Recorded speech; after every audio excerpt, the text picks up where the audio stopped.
Let's be real, as if I was going to start this review any other way. Scrolling beat-em-ups have been experiencing an incredible renaissance over the last half-decade or so, whether that comes in the form of re-releases like Scott Pilgrim or Capcom's beat-em-up bundle, new games like Fight and Rage or Young Souls, or direct sequels like Double Dragon Neon and the amazing Streets of Rage 4, all of which find their own way to recapture the nostalgia of the genre, put their own spin on it, modernize it, or all of the above. Teenage Mutant Ninja Turtles, Shredder's Revenge is definitely all of the above. It's a game that finds a way to tap directly into the best nostalgia vein possible and does so while still feeling fresh, new and fun. .emu is a publisher that definitely has a knack for picking projects that expertly modernise nostalgia. With the pairing of Tribute Games and Shredder's Revenge, they've done it again. Tribute Games has done an absolutely incredible job in realising the sprite-based visuals of the classic Ninja Turtles arcade titles of days gone by, but have, in my opinion, captured a better level of detail and achieved a level of animation quality that the older games could only imagine.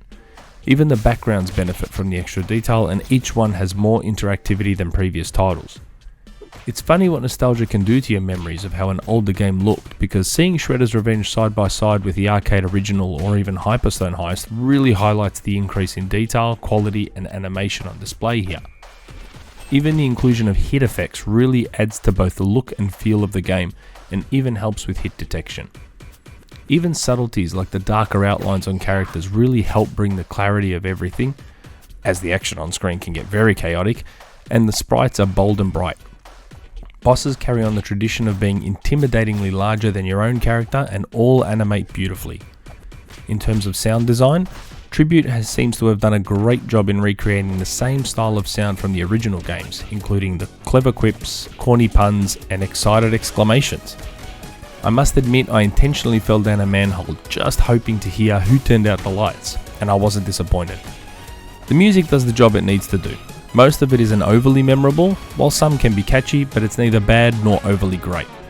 But this was never a series known for its musical splendour, and therefore wasn't really needing to live up to any nostalgia-tainted, unattainable standards. Like previous games, the music is mostly geared towards channeling the feeling of the cartoon and making you feel like you're really a part of this ride, and in that, it more than does its job. Much like 2021 Streets of Rage 4, Shredder's Revenge plays beautifully. Hit detection is near spot on, and the entire combat system has been modernised just enough for the game to feel fresh but without feeling too foreign to fans of the older games.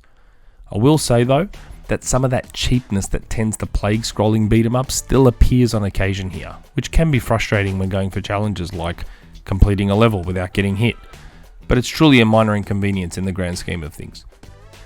Tribute has infused a fairly simplistic combo/juggle system as well as including special moves, which manage to keep the combat varied, satisfying and really adds to the on-screen chaos when playing with 4 to 6 players.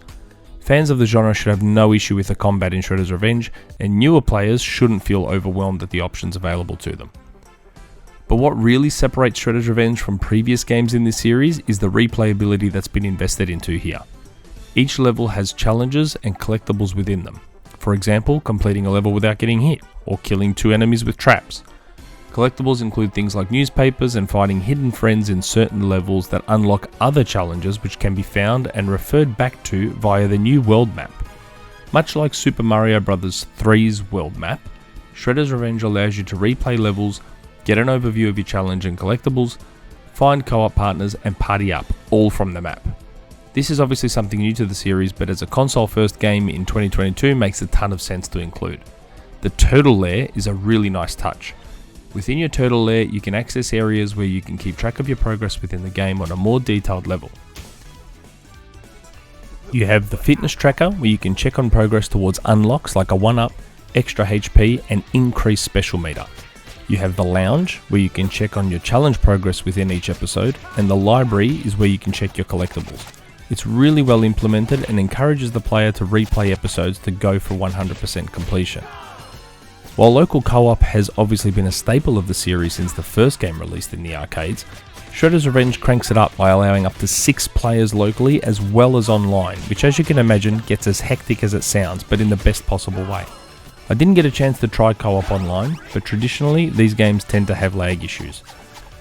Overall, Shredder's Revenge is an exquisitely executed example of modernising a classic genre and making you feel like this is how you remember the older games looking and feeling, despite being so much better. Between the co-op, collectibles, challenges, achievements and upgrades, there's more reasons to keep going back to Shredder's Revenge than probably any other game in the genre has ever provided. This is all on top of fun and fantastic combat and a nostalgia overload that most should love.